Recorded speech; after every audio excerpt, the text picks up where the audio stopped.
Welcome to Local Riffs. We're here with Dan, a.k.a. DJ Stryfe from Chicago, correct? Yes, sir. We're here at the Metro in NOLA at the Back to the Palace party, Back to the Palace reunion party. Very stoked about that. Stryfe, you gave us the opportunity to come in here and, ask you a couple questions and stuff, and we'll kind of get into it. I know we're kind of pressed for some time, but, just to start things off, if you want to just tell the listener a little bit about yourself and what you got going on, man. Sure. Well, I am a DJ. I also used to be a promoter back in the day here in New Orleans, and a guy named Disco Donnie and I started a company called Freebase Society, and started doing raves at a venue called the State Palace Theater. Who knew that 10 years later we would be the biggest promoters in the South, and having 5,000 people at State Palace. And that's bar none. Yeah. Every single month. Yeah. For just this amazing string of years of parties that have since become legend. And, it's cool to be back here in New Orleans to celebrate and have fun tonight. Oh, definitely. We got to catch you last night at the pre-party. Man, what a set. Thank you. Y'all had the whole house rolling. It was awesome. Awesome. Yeah, a little different music. Yeah. So It still hit hard. It was awesome. We enjoyed ourselves. Good. Thanks for coming. Yeah. Kind of referring to that party, the pre-party last night and the location of it, Rabbit Hole, and you've spun in multiple places, not just State Palace and the New Orleans and probably greater area also. And we kind of do things more on a local scene. So you starting and contributing at the beginning to a local rave scene. I guess that's what it was called. Comparative to the last night, do you still kind of see since those kind of vibes that still hold that kind of, I guess, scene together? It's interesting, what happened in New Orleans, which is essentially, again, kind of when I first got here in '93, there wasn't much going on at all. Just, a couple like-minded people that I was able to find in the city, and we started doing parties for 20 people in a dive bar with 2 turntables and a strobe light, and then grew it from there. But ultimately, 2 different things happened in this scene that really it's like scene interrupted for New Orleans. The first thing is the whole DEA crackdown that happened in 2001, which Donnie came out of that one just by the skin of his teeth, and has since gone on to use that and build an empire, which is amazing for him.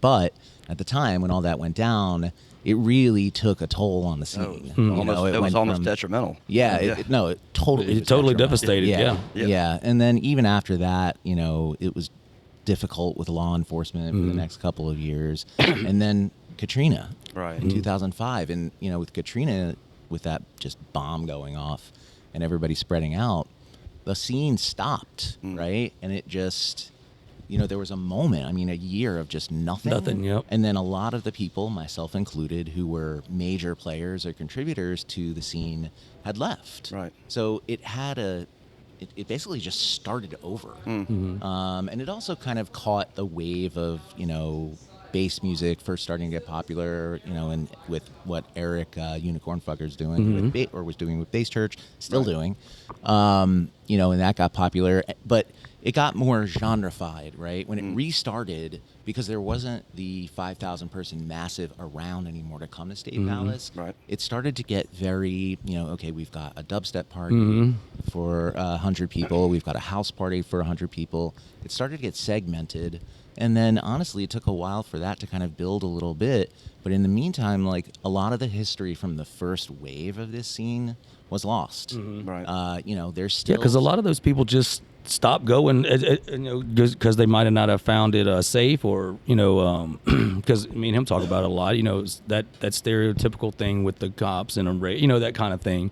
And you mentioned the music kind of things, different genres and stuff, and around that time, that was when I think some of that newer genre was starting to get like dubstep and stuff, but I find it interesting that and I watched the I can't remember the name of the podcast or the interview you had. I think it was on your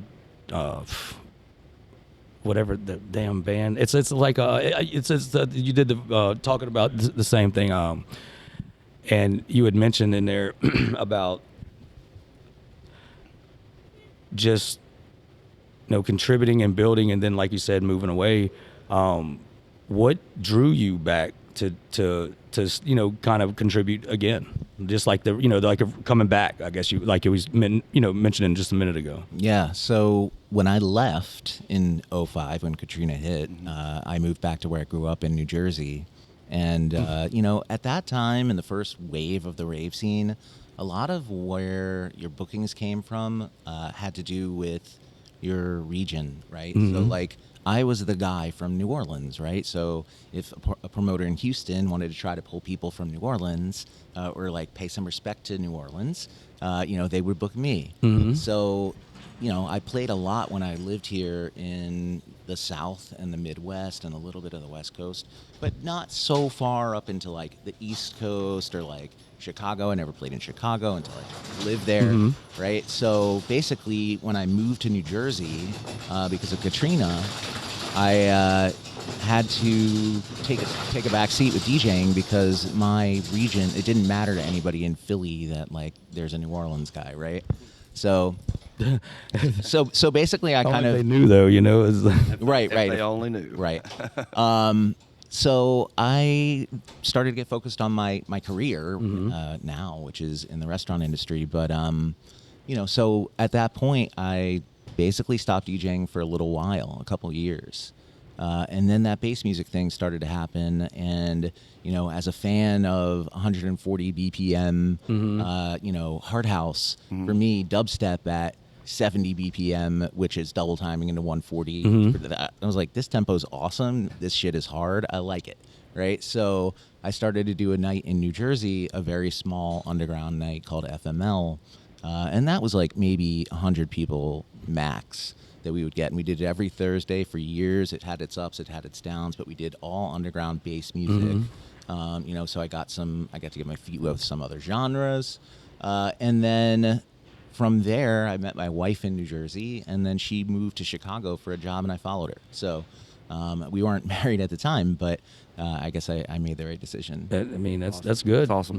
Yeah. And it still allows you to do what you love to do as far as moving and finding love and right. Well, and Chicago, when I got to Chicago in 2013, that scene is ancient, right? They invented house music. Exactly. So, like, the people that, first of all, it's a giant city, so there's DJs, like, you trip over DJs when you walk outside. And, second of all, the guys that play, they've been doing it since the 80s, right? Like, so to jump into Chicago, where I never played before when I was DJing earlier in my career, and say, hey, I'm this guy that used to be a big rave DJ in New Orleans back in the day.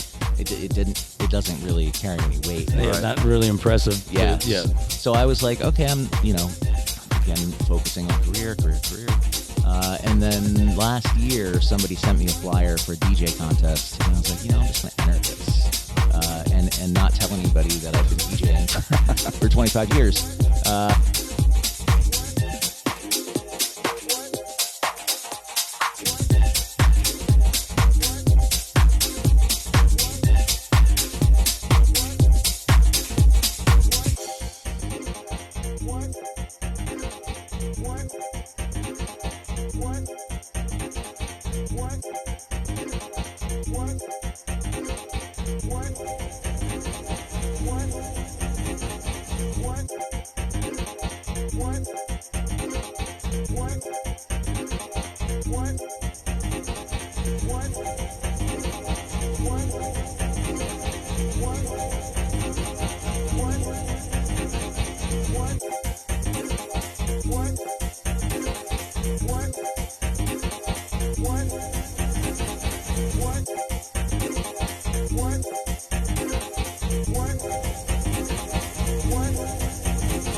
I entered it, and I was doing house music, and it ended up that they were looking for more of an open format DJ. So I was spinning, and I was doing my thing at the end, and the manager came up in the middle of my set. She was like, "Hey, just so you know, you're not going to win the contest because you're not quite doing what we're looking for out of this contest. However, the owner really loves what you're doing and wants you to come back and play a regular gig here." So I was fortunate. I didn't win the contest, but I actually won the gig in a sense. Nice. So I've since been spinning about once a month at a bar called The Walk-In in Logan Square in Chicago. And I'm doing a little bit of everything, honestly. I think I saw some posts about that. Yeah. So when I play there, it's 4 hours long, and I kind of have to run the gamut as far as genres and styles. So, as a DJ, it's a new territory for me, but it's also challenging, and I like trying to figure it out. And then I get into my house and stuff kind of towards the end of the night when it makes sense. I like how last night it was just like he'd said, you know.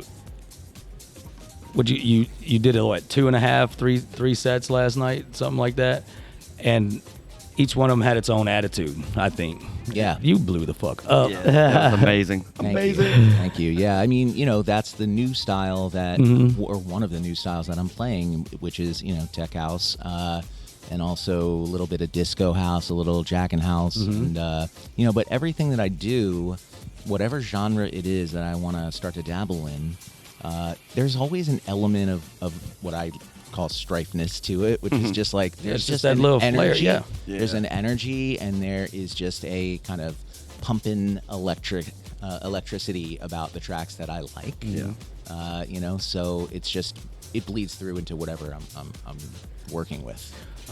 It's not hard not to shake your ass when you're playing. I got to tell you that. He was group. Get it? I was Oh, like, yeah. all Yeah. night.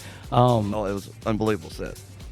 Well, it's always, you know, again, kind of interesting to come back down to New Orleans the past couple times I've been and play these styles because when I lived here before, Right. everybody knew what I did, who I was. You know, this is like the hardest DJ at the rave. He's 140 BPM. You know, he's always at the end because he's too hard to put before anybody yeah, else, right? So that's what people know me here for, right? So even when we were doing this pre-party and I was promoting for it online, I started to see things like, what genre are you going to play, you know? And it's like, I know what people expect, but I can't do 140 BPM in a little room like that. You brought it back to the classics, right up to the edge a few times last night, and I like that whole. It was nostalgic for me, just like I was telling you earlier, with the intimacy of the crowd and the vibe and stuff. Just a question, I guess, that just popped in my mind a minute ago is, you've been in the game for a long time. What is your thoughts on the technology that's enhanced electronic music? I am all about it. I mean, strictly from just a physical therapy sense, like, you know, not having to carry flight cases of records to gigs anymore is a blessing. But I love the ability to get more creative with what I'm doing on the turntables, or excuse me, on the CDJs at this point. Because before, when it was turntables, you really had to focus on staying in the mix. Right. Now, because everything is digital, it's once you're in the mix, you're in the mix, right? And so, you can do crowd work. Right, but well, that's it. It's like, okay, what are you going to do now? Right, and all of the different effects and you know isolations and different things that you find on a good mixer, like they make it fun and enable you to be more creative with the rest of the track, right? So yeah, I dig it. I'm a fan. I held out as long as I could. I'm not gonna lie. I've still got like 2,000 albums, and I still play them here and there. But the first time I got on my record box, it's all over. Yeah. It's all over. I was like, man, this is so cool. This is so much easier, and you got so many different things that you can add. And it's pretty neat stuff. And I mean, I'm all for it too. You know, one other major thing is really the expense too. The reduction in expense to be able to purchase music. Yeah. You know, if you're even purchasing it at all. You know, it's $1.50 a track, right? And sometimes on sale. So, you know, now if I want to say experiment with 25 tracks of deep house, that's $25. Whereas before, back in the day, that's two records, right? So it's enabled the breadth of music and the ease of accessing it, and you know, the resulting reduction in the value of it. It's not good in a lot of ways for artists, etc., but it is good for like DJs to be able to develop a broader base of music to work with, just out of sheer. That's like Ken's. He brought like eight drives. You know, he was ready. He's ready at all times, and he's got a different kind of thing on each drive.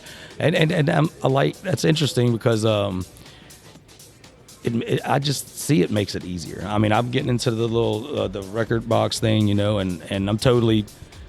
I don't know nothing about it like talking about, but I see it, you know, it not being turntables. It's a lot more fucking, you don't have to focus so much on it. But, yeah, and you can see what's coming in the tracks. You can see where things are changing. Adjust and all that stuff. Yeah, I mean, you know, so, I'm a big proponent. I mean, honestly, if you have the ability to make a crowd move, I wouldn't care if you were beating on 2 sticks. I agree with that as well. Like there's a lot of DJs that don't even mix, but they're good selectors, right? Right. So Yeah. As long as you're doing your job as the DJ to get butts moving, Yeah. and however you do it, that's fine by me. Hell yeah. Hell yeah. Well, let's get a little bit into tonight. What's tonight? What's the significance of tonight? What you think? are we looking for? Yeah, what are we looking for tonight, man? So, well, tonight, as is tradition, I am closing the main stage. Duh. And it's 4 to 5, and you're going to get, you'll definitely be nostalgic, I'll say that. Oh, yeah. Everything in there is what I would call a Stryfe classic or a remix of a Stryfe classic. So, and additionally, the last time that I played here in February at Mardi Gras, I closed. Yeah, we was here. You did 2 sets that night. I didn't did 2 you? sets because I wanted to play my new stuff, and I was like, I don't know if anybody's gonna. We're all so old; they're not gonna make it till 5 a.m. to see me. So. We tried our asses, man, to hit Yeah. that second set, man. It was a struggle. It was a struggle. And see, my plan worked. So you at least got one of them. Oh yeah. Which was again the new stuff. Brilliant. But so that set I did. My closing set again was Stryfe classics, but it was kind of almost all UK hard house, which was kind of a later chapter of my career. There was a long time where I played a lot of hard trance, and I think a lot of the like the trance fans that are out there or that were out there that were hoping to see some of that from me, they didn't get it. So tonight they're going to be happy. The UK hard house people are going to be happy. The throwback people are going to be happy. So yeah, I'm excited about it. Well, I'm happy. Yeah. Well, I'm I excited. do want to mention me and him. I mean, I was 14 and 15 going to those shows, at those events, raves, parties. In the late 1900s. Yeah, and to me, like, I considered all that stuff sort of like a culture, development for me, because it kind of like set me, just all kinds of ways of meeting people, socializing and stuff like that, not just the music. But yeah, I think you and Freebase had a pretty good part of my younger years, man, because I'm the baby of all my friends, you know what I'm saying? And he brings it up all the time. I'm sorry. But just a few more questions. I know we've got a few more if you want to run about 10 or 20. I don't know. It's up to you, man. I don't know. Like maybe another 15. 'Cause Yeah. I'd still have to do sound check on Yeah. that. Right on. Where do you get your influence? Yeah, there we go. That is a good question. When you were a young man, what were you playing on the old record player? So I remember actually when I was a kid, I would buy 45s at the record store, and actually it was a lot of early dance music, which at the time, I guess there was an in-between time where high school age, pre-college, I was into alternative and grunge like everybody else in the early 90s, but I didn't think about the fact that when I was a little kid and buying 45s, I was buying like Jody Watley and Taylor Dane and like all of these Real like, groove dance. like 90s dance things. So and all of those are energetic as well. So I think definitely some early dance music influences. You'll actually hear a lot of samples from early 90s dance music and a decent amount of things that I do. And then, at least from once I started to get my ear to house music, the first of it that really turned me on was in New York. I had a friend that went to NYU and was a club kid at that time with the whole like Party Monster, Michael Alley. Yeah, that was an intense. Scene. Up there. So Yeah, he was in that, and they had raves everywhere at the same time every night almost. No, well, every weekend for sure. Yeah. Yeah. So I hung out with him when I'd go visit him in New York and hung out with him and went to these clubs that are since legendary: Limelight, Tunnel, Palladium, all these different stellar 90s New York nightclubs. So Junior Vasquez was big at that time. I'm trying to remember the name of the resident at Webster Hall, but there was like this New York tribal house thing going on at that time. In fact, Tribal Records was a big label. So that was kind of the first thing that kind of roped me in. And then once I got to New Orleans, it was kind of we were discovering the internet at that time, and starting to really follow some of the other rave scenes online. So I would see the DJs that were being booked on Midwest raves, right? You'd see constantly the same names. So that's how I started to figure out, like, okay, I need to get this person down there. A lot of times, like, when we were bringing people, we hadn't necessarily heard them before. We just knew that they were doing something. They were because you'd playing see a lot in their area. Yeah, right? you'd see the name. Yeah. So, obviously, I would say Frankie Bones is a huge influence, both as a DJ and a promoter. His United DJs of America CD is probably my favorite mix CD of all time, and it's just hard, like German trance and techno. So, and I'm excited to play after him this evening. Excited to see both of y'all, actually. So, I guess since you have played here earlier this year, and the turnout for that, and I'm pretty sure that tonight's going to be fairly well. Would you say that the techno or electronic music scene, because it's really not a rave scene, it's more like just the music itself, I would say, do you think it's made a full comeback, or has it still got room to grow? No, I mean, I think the scene now is much bigger than it ever was. I mean, you look at the DJs that are playing stadiums and selling out, multiple nights in a row, and the size of the different festivals that are out there now. It's much bigger than it ever was before. It's gigantic. As far as like the rave scene and the, I don't know, I guess the underground part of it. The ideals of the early rave scene, that really hasn't translated. I don't think it's kind of a dying. I think it's a dying breed, if you will. But those people will be here tonight. So that's encouraging, and they've been hibernating for 20 years, waiting to come to this party. So I think they're gonna get it all out tonight, leave it all on the dance floor, and hopefully we can do it again next year. We'll see. I hope so. We'll be here too. For any up and coming DJs, what advice do you have for them? I would say, and I was actually a victim of this too. You have to read the room, right? And when I was first coming up as a DJ, I was one of those guys that was like, well, it's not worth it for me to play if I don't play what I want to play. Right. And, what I wanted to play wasn't necessarily always right for, the time that I was playing or the place that I was playing. But I was like, fuck it, I want to do what I want to do. And in retrospect, I feel completely the opposite now. Right. I like to try to read the room. I like to try to, take them to a certain place and figure out where they need to go, as opposed to like hitting people over the head with like your genre or your style. That would from the listener standpoint, hearing it and dancing or in the crowd, I feel like if you're given the energy that that you want to receive back, you're going to tell it through the music, and the people's going to move, and it isn't about just what you want. You're there to perform, and I like that about I would say most DJs I've seen, I guess here recently, they really take pride in what they're doing, and they're determined, and not just trying to make, I don't want to say a name, but they're just not settling for the same old shit, because a DJ, it's hard to tell, like, a specific DJ sometimes, unless you're a huge fan of that specific DJ. And the ones that stand out, I think that's the ones that hold the passion to, make the crowd move. So yeah, I mean, I think it's easy with producers, obviously, like they've got styles.